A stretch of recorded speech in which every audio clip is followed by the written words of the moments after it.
Yo, what's up, guys? This is Why Not Be Reckless, aka Why Not Be Caster, one of the HCS commentators, and we have another HCS Weekly Report where today we're going to be going over scrims and hyper focusing on Sentinels. Sentinels over the last week have been looking just out of this world, and I wanna see if that's going to continue going into scrims, and then ultimately going to that 4K, which is going on April 1st and April 2nd, where the 16 of the best teams in North America are going to compete for a decent amount of money, but most importantly, those HCS points, which are those pro points, which are also important when determining seeding going into future tournaments. So, we're going to go over a bunch of scrims, including the Sentinels one, but why don't we start off down here on the 28th. This was 2 days after the 4K qualifier, and it was Cloud9 going up against Proton Gaming, 7-5 in favor of Cloud9. In case you guys forgot the rosters, I'll bring them up real quick.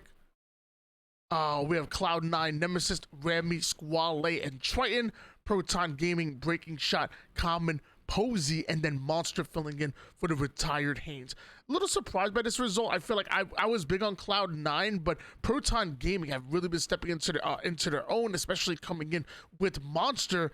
I thought this would actually be a reverse. I thought it would be 7-5 in favor of Proton Gaming over Cloud9. However, not upset about this whatsoever. I was big on Cloud9 in the preseason. I'm still big on them, and I think we have not yet seen the best of Cloud9 just yet, so good for them.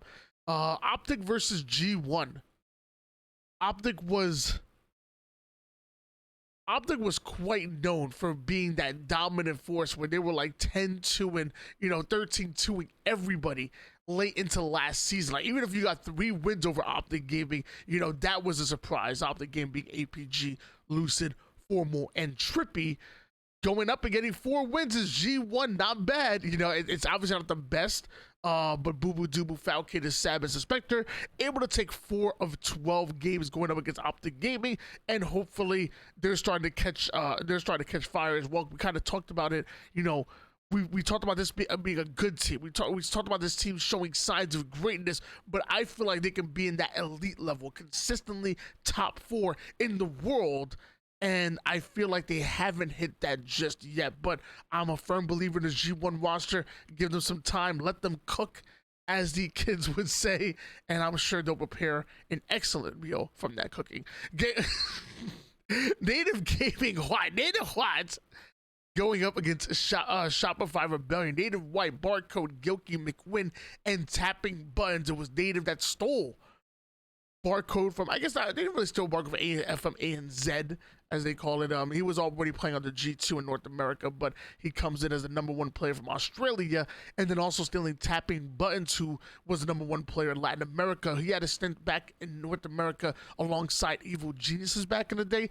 Now he's coming back, super talented. I love Native's mindset on this. Hey, look, the best players in the world are already taken, best players in North America are already taken, so let's go with the best players in the world, and let's see if we can make a new squad. And Native Gaming able to come up with an amazing run back in Charlotte from the open bracket into top 4, and even able to 9-5 Shopify Rebellion in scrims as well. Shopify Rebellion, another very capable roster, and Native Gaming almost doubling the score line when it comes to scrims.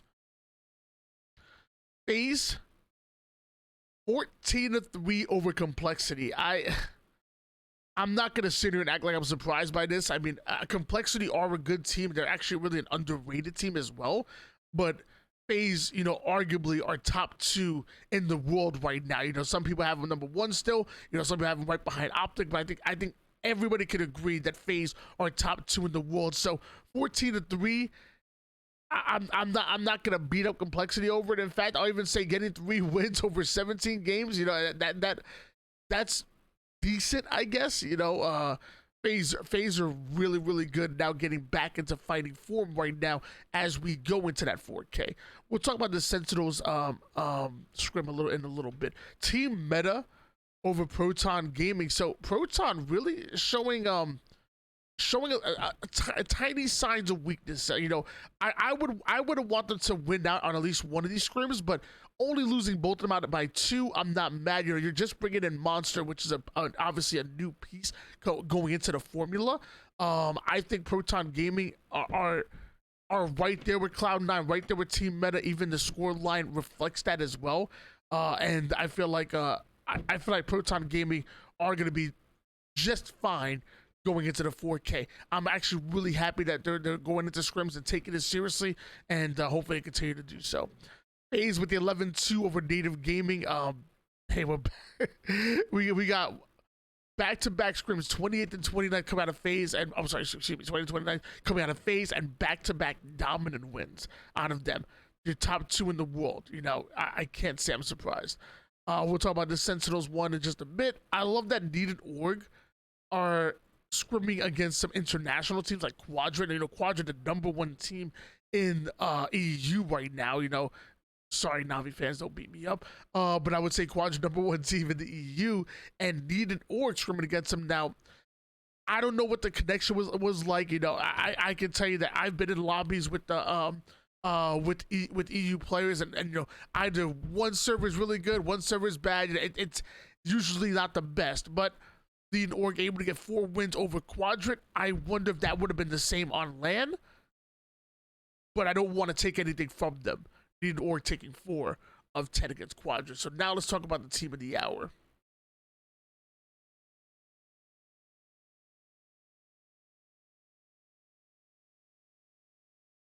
Sentinels, King Nick, Collect, Lethal, and Sparty going up against Native Gaming, Red, Druk, Soul Snipe, Talik, and Manny. Sentinels, I believe got top 8 back at Charlotte. Native Red didn't have Druk. Druk couldn't show up to the event. Got stuck at the border and wasn't able to make it through. So Native Red had a substitute player come in, and they had to compete through the open bracket and ultimately didn't make it out. But I will say, Native Red did get 3rd place over Red Worlds. They did win one of the 2K qualifiers on March 12th. Yeah, March 12th into March 16th. So Native Red are a damn good roster. And Sentinels able to come out with the win against them. So right off the bat, that to me, I was like, okay, that's pretty good. You know, I want to look at the stats real quick. You know, you have Collect coming with the 267 kills, 116 assists. Lethal with the 223 and the 140 assists. My favorite would be King Nick. I think that's a nice balance between kills and assists at 256 and 131, even having the highest damage on his team and ultimately in the entire lobby. They did split in period. Just trying to see if there's any maps in there. I mean, so far, really balanced. It's actually, wow, so this will take 1, 2, 3, 4, 5. Taking the first 6 games against Native Red. So they could have just said, "Oh, we're going to take our 6-0 and run with it." Eventually, Native Red started to wake up towards the latter half of that series. But good for Sentinels. We've been talking about Sentinels being this really interesting squad that was put together, and talking about how it was going to take some time. Like going into the midseason, we feel like Sentinels will be legitimately, you know, a top 6 team, you know, fighting for top 4, maybe even getting beyond that. But we thought it was going to take some time. Well, finally, it looks like time has come. And if you didn't believe it, let's go into another series. Sentinels versus Shopify Rebellion. For those of you guys who don't know, Shopify Rebellion, Carmea, Rain, Ryan Noob, and Mental.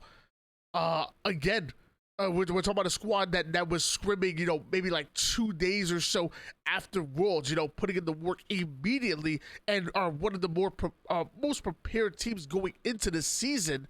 And Sentinels able to 8-2 them. And again, that's the very Shopify Rebellion that outplaced Sentinels, by the way. Top 6 where Sentinels finished off top 8 over at Charlotte. And it's happened in multiple tournaments as well. But now Sentinels looking fairly dominant against Shopify Rebellion. And of course, you already know the rivalry between Sparty and Ryan Noob. It's back. They went from rivals to teammates, back to rivals again. And it's always exciting watching these two teams duke it out. Most of the time, it's going to go to a game 5. And at that point, you know, who knows what happens. But out of 10 games, Sentinels taking 8 of them. We see again, once again, King Dick actually leading the slays this time, and a decent amount of assists to go along with it. Sparty, same thing, kills and assists. That's that duo right there. This time it was Sparty that led the lobby when it comes to damage dealt. And the only 2 wins that Shopify Rebellion were able to get were King of the Hill on Recharge, Stronghold to Live Fire. We'll take a look at some of the oddball stats. I want to know who was those lethal really manning most of the ball time, but fairly, I mean, not too far behind them is Sparty and Collect. Like, we're gonna go with steals and Collect with 11 steals. My man always in the base, just being an absolute nuisance is Collect with 11 steals, way more than anybody else in the lobby. And then we would check out some King of the Hill stats as well. Occupation time, this time Collect most captures and most occupation time for the squad. And Strongholds, Collect, and Sparty gonna actually split that between just 1 point between the two. So we talk about Sentinels really coming in with a balanced attack. You know, most of the time the slay is going to be very close. The objectives are going to be very close. This squad is at their best when everybody is firing on all cylinders. You know, it takes a full team to get over some teams like Shopify Rebellion and even Native Red and also everybody else that they have in their sights. So good for Sentinels. And I know some of you guys are gonna be like, oh well, it's just scrims, I don't care, I'm not gonna put anything. Scrims mean absolutely nothing. And again, I will say that I think scrims, there's no way that scrims be more than tournaments. I don't think you can say that it means nothing, but if you want to see tournament play, I got you with tournament play during the 2K JJ event featuring Sentinels, Gamers First, Avengers, Complexity, Cloud9, and plenty of other capable rosters, Native Red, and others. Not only were Sentinels able to come out with the win, but there's one thing that you notice. They don't drop a single game. They don't drop a single game.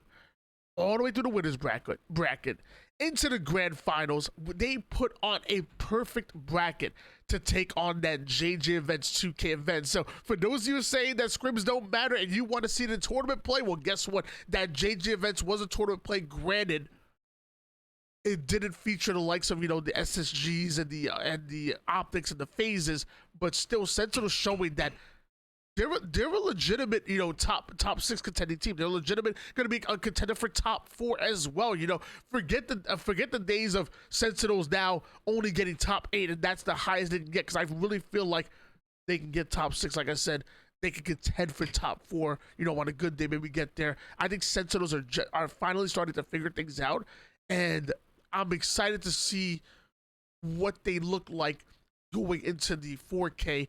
Because again, that's the 16 of the best teams in the world. That's where all our questions are going to be answered on where Sentinels really are and are they really back. Well, guys, thank you so much. That was your HCS Weekly Report. Yeah, if you like this kind of content, make sure you comment down below, like, subscribe, follow the Twitch, Twitter, and all that good stuff. Yeah, I'll see you guys next time. Peace out.